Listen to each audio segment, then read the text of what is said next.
ಇತ್ತ ನೀಟ್ ಮತ್ತು ಟೌನ್ಶಿಪ್ ವಿರುದ್ಧ ವಾಟಾಳ್ ನಾಗರಾಜ್ ಅವರು ಸಿಡಿದೆದ್ದಿದ್ದಾರೆ. ಮಂಡ್ಯದಲ್ಲಿ ಕಪ್ಪು ಬಟ್ಟೆಯನ್ನ ಪ್ರದರ್ಶಿಸಿ ಹೋರಾಟ ಮಾಡಿ ಕೇಂದ್ರ ರಾಜ್ಯ ಸರ್ಕಾರದ ವಿರುದ್ಧ ತಮ್ಮ ಆಕ್ರೋಶ ಹೊರಹಾಕಿದ್ದಾರೆ. ವಾಟಾಳ್ ನಾಗರಾಜ್ ಅವರು ಕನ್ನಡ ಚಳುವಳಿ ಪಕ್ಷದ ನಾಯಕ ಧರ್ಮೇಂದ್ರ ಪ್ರಧಾನ್ ರಾಜೀನಾಮೆ ಕೊಡಬೇಕು ಅಂತೇಳಿ ಒತ್ತಾಯ ಮಾಡಿದ್ದಾರೆ. ನೀಟ್ನಿಂದಾಗಿ ವಿದ್ಯಾರ್ಥಿಗಳಿಗೆ ಬಹಳ ಅನ್ಯಾಯ ಆಗಿದೆ, ವಿದ್ಯಾರ್ಥಿಗಳ ಪರ ನಿಲ್ತೀನಿ ಅಂತೇಳಿ ವಾಟಾಳ್ ನಾಗರಾಜ್ ಅವರು ಕೇಂದ್ರ ಮತ್ತು ರಾಜ್ಯ ಸರ್ಕಾರದ ವಿರುದ್ಧ ಆಕ್ರೋಶ ಹೊರಹಾಕಿದ್ದಾರೆ.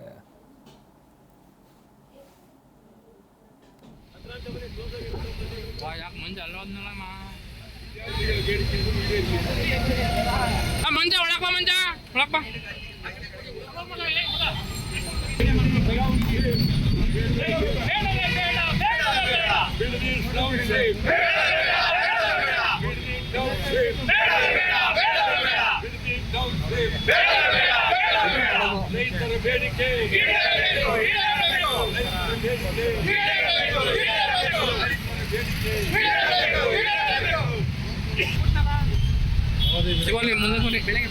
ವಿದ್ಯಾರ್ಥಿಗಳ ಬೇಡಿಕೆ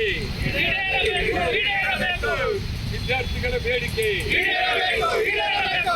ವಿದ್ಯಾರ್ಥಿಗಳ ಬೇಡಿಕೆ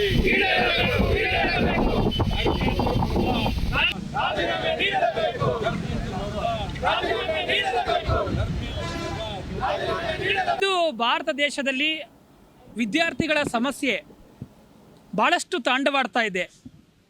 ನೀಟ್ ಎಕ್ಸಾಮು NTA ಏನು ರಾಷ್ಟ್ರೀಯ ಪರೀಕ್ಷಾ ಪ್ರಾಧಿಕಾರ ಏನಿದೆ, ಈಗಾಗಲೇ ಮೇ ತಿಂಗಳಲ್ಲೇ ನೀಟ್ ಎಕ್ಸಾಮನ್ನು ಮಾಡಬೇಕಿತ್ತು. ಆದರೆ ಪ್ರಶ್ನಪತ್ರಿಕೆಗಳ ಸೋರಿಕೆಯಿಂದಾಗಿ ನೀಟ್ ವ್ಯವಸ್ಥೆ ಅದ್ಲು ಬದಲಾಗಿದೆ. 5 ವರ್ಷದಲ್ಲಿ 3 ಬಾರಿ ರಸಪ್ರಶ್ನೆ ಪತ್ರಿಕೆಗಳು ಸೋರಿಕೆಯಾಗಿರುವ ಹಿಂದೆ ಯಾರ ಕೈವಾಡ ಇದೆ ಅನ್ನುವ ಪ್ರಶ್ನೆ ನಮಗೆ ಕಾಡ್ತಾ ಇದೆ. ಕೇಂದ್ರ ಮತ್ತು ರಾಜ್ಯ ಸರ್ಕಾರಗಳು ದೊಡ್ಡ ಚುನಾವಣೆಗಳನ್ನು ಎದುರಿಸುವ, ಯಾವುದೇ ಸಮಸ್ಯೆಗಳಿಲ್ಲದೆ ಚುನಾವಣೆಗಳು ಎದುರಿಸುವ ಸಂದರ್ಭಗಳನ್ನು ನೋಡಿದ್ದೇವೆ. ಆದರೆ ಪರೀಕ್ಷೆಗಳಲ್ಲಿ ವಿದ್ಯಾರ್ಥಿಗಳ ಭವಿಷ್ಯವನ್ನು ರೂಪಿಸುವ